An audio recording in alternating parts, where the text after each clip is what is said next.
Did you know some of our most advanced epidemiological models are actually validating medical concepts written down over 2,000 years ago? It sounds wild, but it's true. Welcome to today's Explainer. We're diving into a truly fascinating intersection of ideas today. We're going to look at how cutting-edge, modern epidemiology is essentially shaking hands with ancient wisdom. Specifically, we're talking about the health capital model. It's a contemporary, evidence-based structure, but as you'll see, it perfectly mirrors incredibly robust historical systems of medicine. It's literally a journey across thousands of years of human history, and it all leads right back to how you understand your own body today. Let's get into it.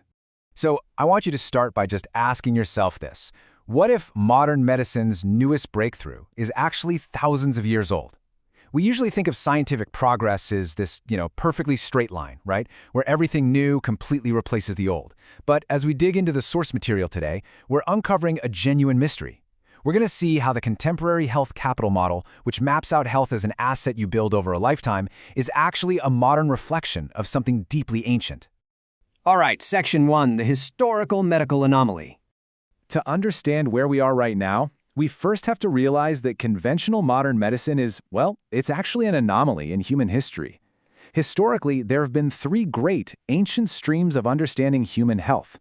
First up, you have ancient Greek wisdom, championed by figures like Socrates, giving us the philosophical framework for the examined life. Then you've got Ayurveda, providing this incredibly detailed, individualized, and metabolic framework. And finally, traditional Chinese medicine, or TCM, which offered a highly sophisticated systemic and dynamic framework. What the source material reveals here is that the modern health capital framework isn't just some fringe alternative idea.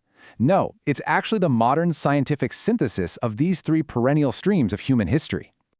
Just contrast the modern biomedical goal with the ancient approach for a second. Modern medicine's primary focus is almost entirely on eradicating an external disease agent. Find the bug, kill the bug. But on the flip side, we see the shared goal of both traditional Chinese medicine and the modern health capital model, which is increasing the host's resilience. When you look at the broad timeline of human history, the biomedical paradigm is actually the odd one out. It really is. Both ancient systems and our most advanced modern epidemiological models totally agree that building up the human body to handle environmental change, that is the true goal of medicine.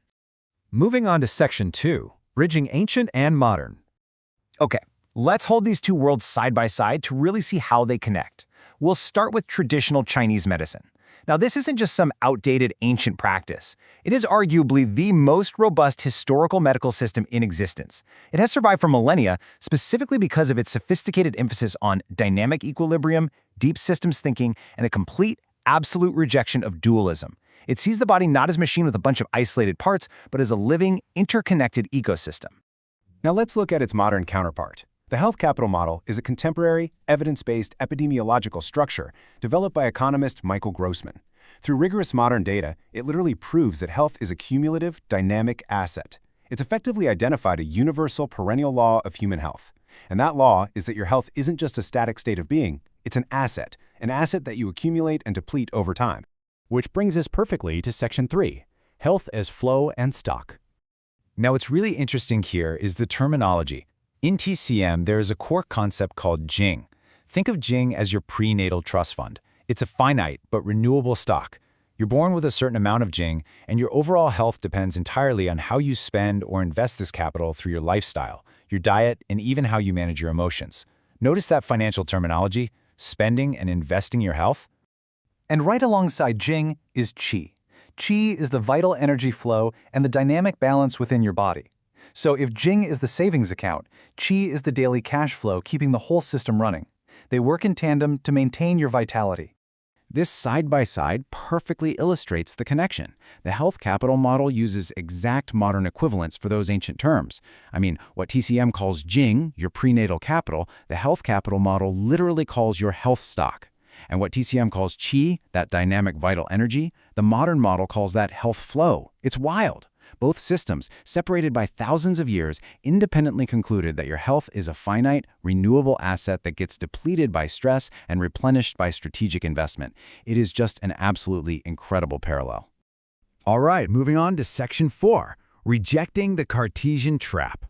This shared understanding leads both of these systems to reject a major flaw in our current thinking. I want you to consider this. can a highly sophisticated medical system survive and even thrive for thousands of years without ever separating the mind from the body? Because in modern conventional medicine, we've been so conditioned to think of mental health and physical health as two completely different departments. But we have to ask, is that actually necessary? The sources identify this division as the Cartesian trap. It's named after the philosopher René Descartes, who heavily influenced the whole idea of mind-body dualism. Modern biomedical science basically fell right into this trap, making a historically conditioned choice to divide the human being into separate physical and mental parts. But here's the kicker. This split isn't a scientific necessity, not at all. It's a specific philosophical choice that effectively shoved our minds and bodies into two completely separate medical silos.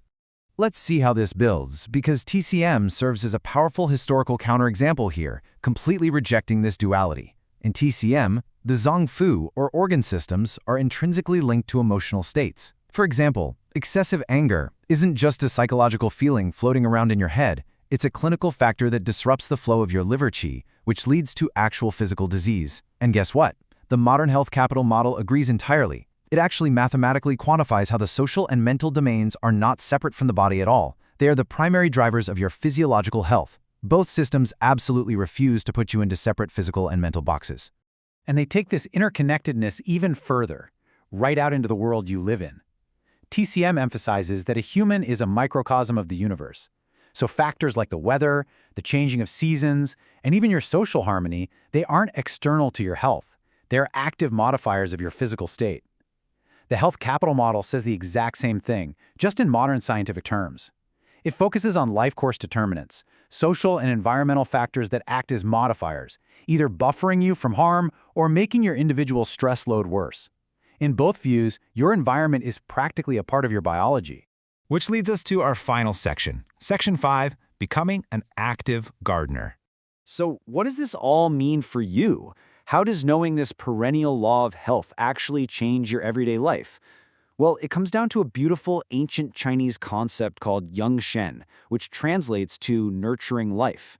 Yang Shen is the practice of taking daily, deliberate actions to nourish your body's vitality. According to the source material, this ancient practice is the exact historical twin to the modern concept of investing in your health capital. It's all about those everyday choices. So the crucial point here is how this completely shifts your entire identity within the healthcare system. Under the medieval and, frankly, much of the modern biomedical model, the patient is basically viewed as a passive recipient of cures. You know the drill. You wait until something breaks, you go to the doctor, and you get a fix. But under both traditional Chinese medicine and the health capital model, the patient is empowered. You are an active gardener of your own life. You're constantly tending to your soil, pruning your stress, and watering your reserves. An active gardener of their own life. I really want you to let that sink in for a second. It completely reframes how we view our daily habits. Every single walk you take, every meal you eat, every boundary you set to protect your peace of mind, it isn't just a fleeting moment. It's a direct investment into your stock of health capital. You're nurturing your life essence so you actually have the resilience to weather whatever storms come your way. Which leaves us with one final, incredibly important question to consider today. Are you waiting to be a passive recipient of a cure, or are you ready to start gardening your health capital? The science of today and the wisdom of millennia are both pointing you in the exact same direction. The power to cultivate your resilience is entirely in your hands. Thank you so much for joining me on this explainer. I really hope this inspires you to start strategically investing in your own vital energy today. Catch you next time.